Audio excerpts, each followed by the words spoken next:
ሰላም ሰላም ውድ የቻናላችን ተከታታዮች እንደምን አላችሁ? ለዛሬ ወደ ያዝናቸው የዝውውር መረጃዎቻችን እናልፋለን። በዛሬ መረጃዎቻችን አርሰናል በአውሮፓ የዝውውር ገበያው ላይ እያደረገ ያለውን አስፈሪ እንቅስቃሴ እንመለከታለን። ቪኒሲየስ ጁኒየርን እና ብሩኖ ጉማሬሽን ለማምጣት የዘረጋውን መረብ ምን ይመስላል የሚለውን በጥሩ ሁኔታ እንቃኘዋለን። ማንቸስተር ዩናይትድ በሚካኤል ካሪክ ስር እያደረገ ያለውን ጥልቅ የቡድን ግንባታ እንመረምራለን። እንዲሁም ማንቸስተር ዩናይትድ ከሊቨርፑል ጋር በአንድ ተጫዋች ላይ ትንቅንቅ ውስጥ መግባታቸውን እየተመለከተን እንገኛለን። ሌላ ትንቅንቅ ደግሞ ሲቲና ቼልሲ እንዲሁ በአንድ ተጫዋች ዙሪያ አጥቂ ነው፣ ስኮትላንዳዊ አጥቂ ነው። በዚህ ተጫዋች ዙሪያ እንግዲህ ሰጣ ገባ ውስጥ ናቸው ማንቸስተር ሲቲ እንዲሁም ደግሞ ሪያል ማድሪድ በሮድሪ ዝውውር ዙሪያ ላይ የተከሰቱ ያሉ መረጃዎችን የምናነሳ ይሆናል።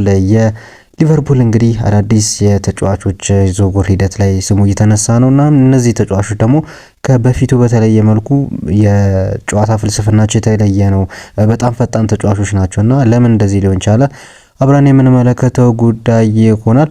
እንደ ክርስቲያኖ ሮናልዶ አይነት በአሸናፊነት መንፈሱና በግል ብቃቱ በጥረቱ ወደር የማይገኝለት የዓለማችን ምርጡ ተጫዋች ኔይማር አሁን ላይ እንግዲህ የሐውልት ተገንብቶለታል።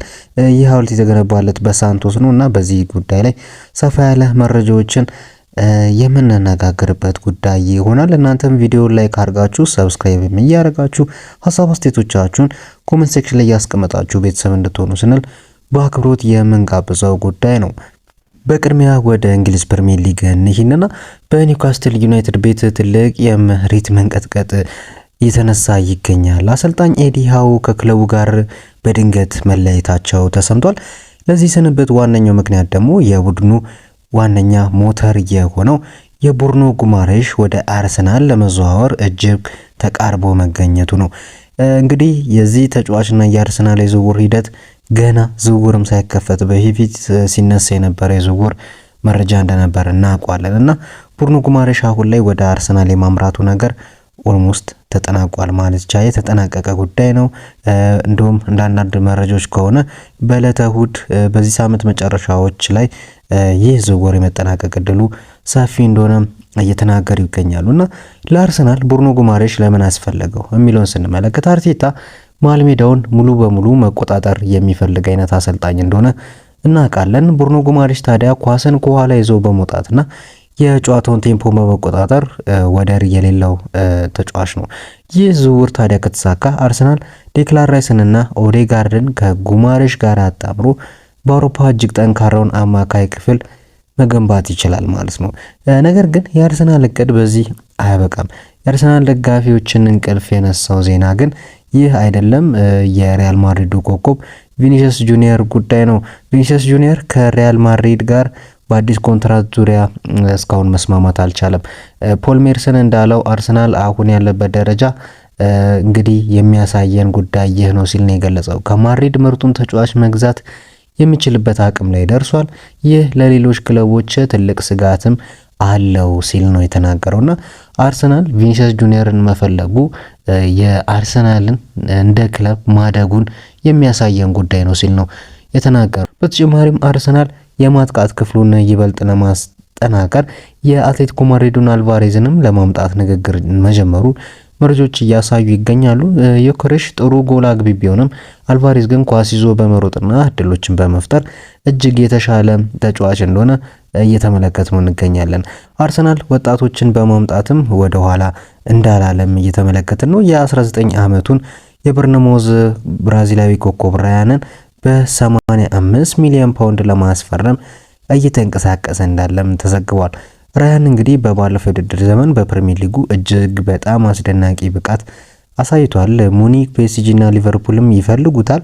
የተጫዋች በጣም ድንቅ ነው። በተለይ ደግሞ አንዶኒ ራዮላ የሰሩበት መንገድ አለና አሁን ደግሞ እኚህ አሰልጣኝ አሁንም በሊቨርፑል ቤት ዳግም ይፈልጉታልም የተባለ ይገኛል። አርሰናል በተጨማሪም ክርስቶስ ዞሊስን፣ ኤላን ሚስሌሪያንን ያስፈረመም ሲሆን የ16 ዓመቱን የማይሎ በርናርድን ዝውውርም ከክሪስታል ፓላስ አጠናቋል። የዊሊያም ሳሊባ መጎዳት ተከትሎ አንድ ስሙ ያልተገለጸ የመሃል ተከላካይም ለማምጣት ከጫፍ ደርሷል እየተባለ ይገኛል። ምናልባትም ይህን መረጃ በምትሰሙበት ሰዓት የዚህ ተጫዋች ስም ተጠቅሶም ሄርዊጎም ተብሎም ሊሆን እንደሚችል ከዚህ ከወዲሁ ገና ላስጠነቅቃችሁ እወዳለሁ። ከአርሰናል መረጃዎች ወጣ እንበልና ወደ ማንቸስተር ዩናይትድ እንምጣ። ታዲያ ማንቸስተር ዩናይትድ ከአርሰናል በተለየ መልኩ ከሌሎች ክለቦች በተለየ መልኩ ረጋ ያለ የዝውውር ሂደቶችን እያሳለፈ ነው። ነገር ግን ደግሞ ጥልቅና ጥሩ የሚባሉ ተጫዋቾችንም እያስፈረመ ይገኛል። አሰልጣኝ ማይክል ካሪክ እንግዲህ ቡድኑን በሚገባ እያዋቀሩት እንዳሉ ተመልክተናል። አሁን ላይ ቡድኑ ከክረምት የዝውውር መስኮት በፊት ፈራርሶ እየተመለከት ነው ነበር። በጣም ብዙ ቦታ ላይ ቀዳዳ እንዳለው በተለይ መደፈን ያልቻለው ነገር የመሃል ሜዳው ጉዳይ ዋነኛው ጉዳይ ሆኖ ተመልክተነው ነበረ። በዛ ቦታ ላይ ሁለት ተጫዋቾችን ቢያስፈርሙም የአንዱን ተጫዋች ቦታ ግን እስካሁን መተካት እንዳልቻሉም እየተመለከትን እንገኛለን። ታዲያ ቅድም የጠቀስኩላችሁ የኤዲ ሃው ከኒውካስትል መልቀቅ ለማንቸስተር ዩናይትድ ትልቅ ሎተሪ መሆኑን ተመለከትን። ማንቸስተር ዩናይትድ ክፍተት ያለበት መሃል ሜዳው ላይ ብቻ አይደለም፣ የአጥቂ ክፍል ላይም ክፍተቶች አሉበት። ግን ደግሞ ሌላ ለአመታት በጣም ክፍተት ሆኖ ሲቆይ የነበረው የግራ መስመር ተከላካይ ቦታ ላይ ነውና ማንቸስተር ዩናይትድ የግራ መስመር ተከላካዩን ሉዊስ ሆልን ወደ ኦልድ ትራፎርድ ለማምጣት ወደ አጥቂ ክፍሎቹ ጋር እንሻገር። ማንቸስተር ዩናይትድ ጆሹዋ ዘርኪዚን ለመሸጥ መወሰኑ ተረጋግጧል። ዘርኪዚ ባለፉት 2 ዓመታት በ75 ጨዋታዎች 9 ጎሎችን ብቻ ነው ማስቆጠር የቻለው።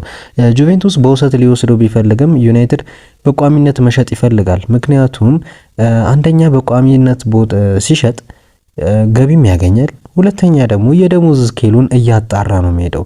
አሁን ላይ ዘርኪዚ የሚከፈለው የደሞዝ መጠን አለ። በውሰት ቢሄድም ብዙ ጊዜ ማንቸስተር ዩናይትድ የሚፈርሙ ተጫዋቾች የሚጠይቁት ደሞዝ ከፍተኛ ነውና በውሰት የሚወስዷቸው ክለቦች ደግሞ ያን ደሞዝ የመውሰድ 100% የመክፈል ፍላጎት የላቸውም። ስለዚህ ይሁን 50% 70-30% የተካፈሉ ነው በውሰት የሚወስዷቸው። በዚህ ጉዳይ ላይ እንግዲህ ማንቸስተር ዩናይትድ ይህንን ነገር አልፈለገም። ስለዚህ በቋሚነት የመሸጥ ጉዳይ ነበር የፈለገው። ታዲያ እሱን ቦታ ለመተካት ዩናይትድ አይኑን የጣለው እንግዲህ በብሬንትፎርዱ አጥቂ ኢጎር ቲያጎ ላይ ነው ሲል ነው እንግዲህ ጊቭ ሚ ስፖርት ይዞት የወጣው መረጃ የሚያሳየን። ቲያጎ 22 ጎሎችን በማስቆጠር ድንቅ ጊዜን ያሳለፈ ተጫዋች ነው። ግን ደግሞ አጨዋወት ስታይሉ ቢሆንም እንደገና ደግሞ ብዙ ሰዎች እንደውም እንደ ቀልድም ነው የሚያነሱት። ነገር ግን ቀልድ ብቻ አይደለም። እንደውም በመጀመሪያው ውድድር ዘመን ላይ ማለትም የውድድር አጋማሽ ላይ ማንቸስተር ዩናይትድ ላይ እነዛን ጎሎች ሲያስቆጠር ተመልክተናል። ከዛ በኋላ ግን አንድም ግብ ሲያስቆጠር አንመለከተውም። እሱ የሚጮትበትም ማለትም ብሬንትፎርድ የሚጮትባቸውን ጨዋታዎች ሳናይ ስንቀር ግን ግብ የሚያስቆጠር እንዲሁም ደግሞ የቆመ ኳስ ላይ ጥገኛ በተለይ የፍጹም ቅጣት ምቶች ላይ ጥገኛ የሆነ ተጫዋች ነው የተባለም ሀሳብ ይዘነዘርበታል። ግን ደግሞ አጥቂ ነው። አጥቂ እስከሆንክ ድረስ ብዙ ኳስ ስተህ ነው ብዙ ጎል ማግባት የምችለው እና በዚህ ረገድ ኤርሊንግ ብራውት ሃላንድን ብትመለከቱት ያገባቸው የጎል መጠኖች አሉ። ግን ደግሞ የሳታቸውንም ስትመለከቱ በጣም መደነቅ ብቻ ሳይሆን ትሸበራላችሁ ሞላ እና በዚህ አይነት ሁኔታ የአጥቂ አሁን ላይ ከማንቸስተር ዩናይትድ ጋር ስሙ እየተነሳ ነው። እንዲሁም ደግሞ ሌላ የሚወቀስበት ጉዳይ የብራዚል ጉዳይ ነው። ብራዚል እሱን ጠራች ማንን አስቀርታ ጃፔሩን እና በዚህ ጉዳይ ብራዚል በጣም እንደተጎዳች ብዙዎች ያነሳሉ። የመጀመሪያው ጨዋታ ላይ ቋሚ ሆኖ ቢጀምርም ከዛን ወዲህ እንግዲህ አንድም ደቂቃ ሳይጮት መቅረቱን ተመልክተናልና ይህም እንግዲህ ብቃት እንደሌለው ማሳያ ነው እያሉ ይገኛሉ። ያው ኢጎር ቲያጎ ላይ እምነት የሌላቸው ሰዎች በዚህ ረገድ እንግዲህ ከዩናይትድ ጋር የተነሳ ይገኛል። ሌላኛው አማራጭም ደግሞ ከጁቬንቱስ ጋር ኮንትራቱ ያለቀው ዱሳን ቭላሆቪችም እንደሆነ